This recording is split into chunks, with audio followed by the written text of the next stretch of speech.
Support WrestleTalk! Follow us on Twitter. Becky Lynch, the man who resides in Ronnie's head rent-free like a squatter or the child of particularly affluent parentage. The Irish lass kicker who is relentless and has had some lass-luster nicknames until she started calling herself the man this year. And what a year it's been for Becky Lynch. She's easily the breakout star of SmackDown, possibly all of WWE. Lynch's rise to the top has been hard-earned and well and truly deserved. But then, just as she was stood on the precipice of the biggest match of her career, and probably the most anticipated match in WWE, disaster struck. Disaster being my pet name for Nia Jax's right fist. And it literally broke her face, which, like Housemaid's knee, is not a made-up injury apparently, but unlike the knee, isn't a made injury.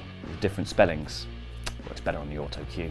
Anyway, with Becky currently not clear to wrestle, plenty of plans in the WWE have had to change, and some of the fans' attitudes have changed too. I'm Fakidor, Laurie Blake, and here are 7 things that change because Becky got broke in the face. Number 7, Survivor Series. And you can call me Captain Obvious all you want for this one, because actually Captain is a solid rank to hold in almost anything. But yes, Nia boshing Becky's bonce put the kibosh on one of the most anticipated WWE matches this year. Becky Lynch versus Ronda Rousey. And it was built so well too. All the Twitter mind games and the promos, capped off with an excellent invasion angle, which also led to the injury, but you gotta take the rough for the smooth, I suppose. After suffering the aforementioned broken face and a concussion, Becky was forced to choose Charlotte Flair as her stand-in for the match. Because, well, who else was she gonna choose? Carmella? She would dance. Lana? She would dance. Naomi, she'll dance. Asuka? Sadly, she would also dance. Thankfully though, the non-dancing Queen Charlotte put on arguably the match of the night at Survivor Series with Ronda before cutting the whole thing short with a staggering bit of violence. Despite the lack of Lynch, fans were actually still treated to some absolutely top-tier graps. Unfortunately, all is not lost on the feud with Becky front, as both Ronda and Lynch are keeping it bubbling away beneath the surface for now. But we'll get to that in a bit. Number 6, more badass babyfaces. Jesus, Charlotte, what the hell are you doing? Queen got mean. Speaking of that Survivor Series match, Ronda and Charlotte were having a brilliant little bout. Dozens of close calls and submissions, unbelievable selling from both women, and it really felt like the match was going to go the distance. Charlotte, however, had another plan. Having rolled out of the ring, she was pursued by Ronda, who ran around the ring only to be hit with a kendo stick about a bajillion times. The referee was forced to call off the match, but that was far from the end of the brutality. Kendo stick to the back, kendo stick to the arm, kendo stick to the legs, kendo stick to the everything, kendo stick straight to the center of Ronda's being. And that thing is gonna splinter on the way out. Ronda ended up in a heap in the ring, covered in welts and her own blood, which, coupled with her raw gear, left her the reddest woman on the planet. And Charlotte, she weren't done there either, was she? Taking a chair into the ring, she beat up the officials and then hit Ronda with a natural selection onto the chair. Ouch. Then, she trapped Ronda's neck in the chair and just stamped on it.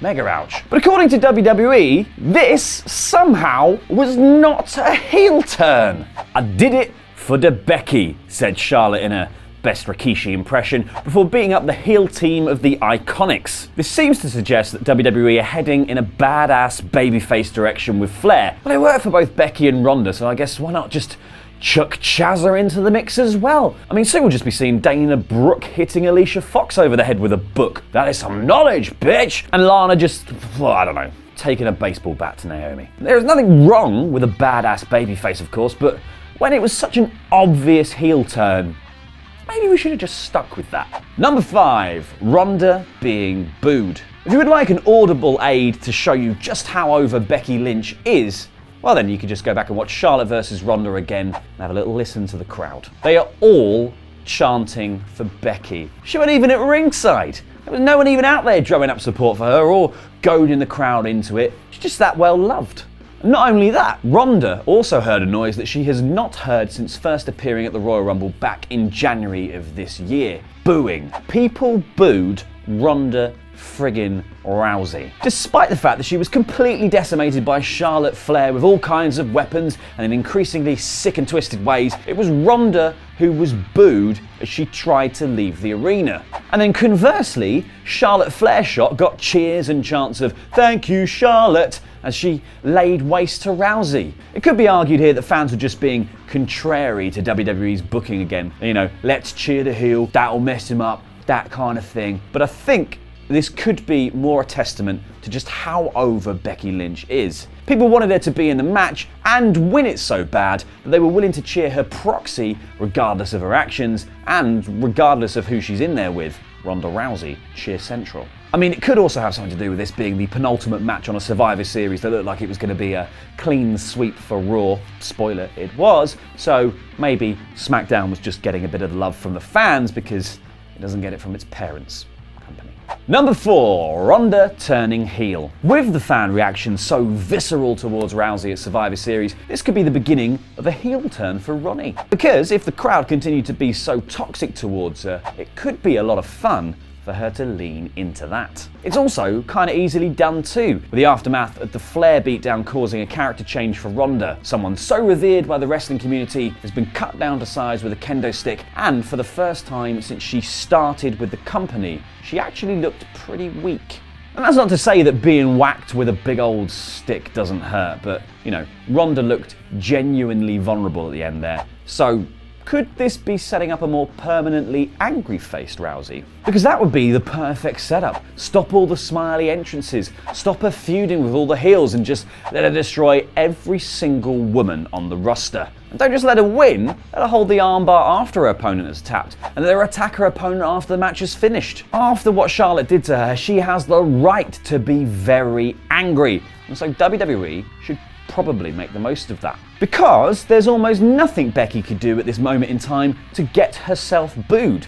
Yeah, she could, I don't know, shoot a puppy on live TV, but maybe the puppy had it coming. So just rejig Ronda's character a little bit and then we can have a badass babyface versus badass heel dynamic, and that would be Peng.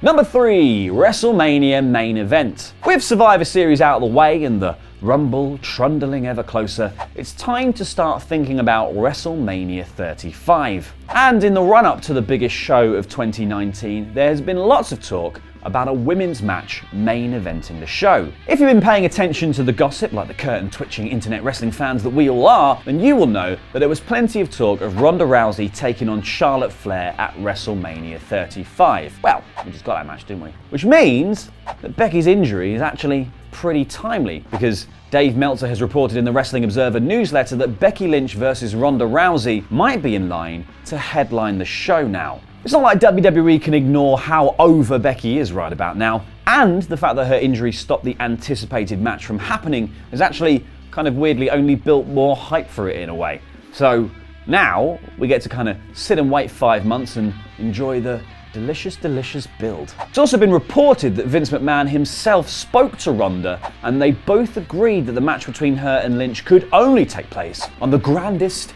stage of them all, where people point in anticipation months ahead of time. And if the build continues for those 5 months, this could be one of the hottest Mania main events in history with ease. Another interesting bit of information is that it's also expected that both women will be holding onto their belts for the foreseeable future, which would suggest that we could be heading towards a champion versus champion match again. Which doesn't make a load of sense, because what would make more sense is for one of them to drop their belt and then challenge the other for a match at WrestleMania, thus freeing up one of the titles to be defended on the show elsewhere, because otherwise you only have like one women's match on a card of about 85 billion other matches that goes on until the end of time, and we all die at the end of it. But anyway, the man versus the baddest woman on the planet at WrestleMania 35 main event. Book events. Number 2, Nia Jax, Sole Survivor. Nia Jax is not very popular with the WWE fans right now, and fortunately, she's not doing anything to antagonize them whatsoever. Hashtag break your face. Nia's stray punch on Raw not only broke Becky's nose and concussed her, but it also deprived us of one of the most anticipated matches in recent memory. Such a heel move. For Nia, though, it's looking like the start of a demolition run because although there were initial reports of backstage heat, the fact that WWE booked her to be so dominant at Survivor Series would seem to suggest otherwise. She easily dispatched everyone that got in her way, including last year's sole survivor, Asuka, with a couple of leg drops and a Samoan drop. Not exactly devastating offense against Asuka, the one-time holder of a year-long winning streak. However, Nia teaming with Tamina might have given her that little extra bit of oomph that she needs to be a truly dominant force. I mean, she probably won't win against Ronda at TLC, particularly if we're getting a new, angrier Rousey. But that won't exactly stop her quite literally squashing everyone else on the roster for the next 10 years because she's so big. That's what big people do with WWE. Squashy small people and make everybody angry. Number 1, Becky is more over than ever. It is a truth universally acknowledged that the man is over. In fact, she is the most over person in WWE right now. In fact, she might be the most over person in all of wrestling right now. Except David Starr. In the case of Lynch, though, the fact that she somehow managed to be the most over person in a match that she wasn't even in speaks volumes. The kind of audible volumes that Vince McMahon and Road Dogg can't just pretend not to hear anymore. I'm not listening, I am not listening, you're not doing, that's not the story we're telling. La la la la la, that's not the story. Because everyone was so desperate to see Becky take on Ronda that her injury and the cancellation of the match has just made the desire somehow stronger. Plus the fact that she was injured attacking her opponent and the whole of Raw in totally badass style doesn't exactly hurt matters either. It hurt Becky's face, obviously, and the whole concussion bit isn't exactly good either, but I guess the heat on Nia as a result and Becky's fighting spirit being shown have just kind of given fans even more reason to root for the man. And if they now continue giving her ample time in the ring and on the mic, those comparisons to Stone Cold Steve Austin are going to become more and more accurate. She was straight fire before, but now she is lit. Or something less lame. Another man who was lit in WWE, but not exactly in UFC, was CM Punk. Not one to shy away from controversy, he has had plenty of shocking moments. And if you want to find out what they were, click the video on screen now and give us a subscribe to stay up to date on all of the latest wrestling news. I've been Fakidor, and that was Lucha.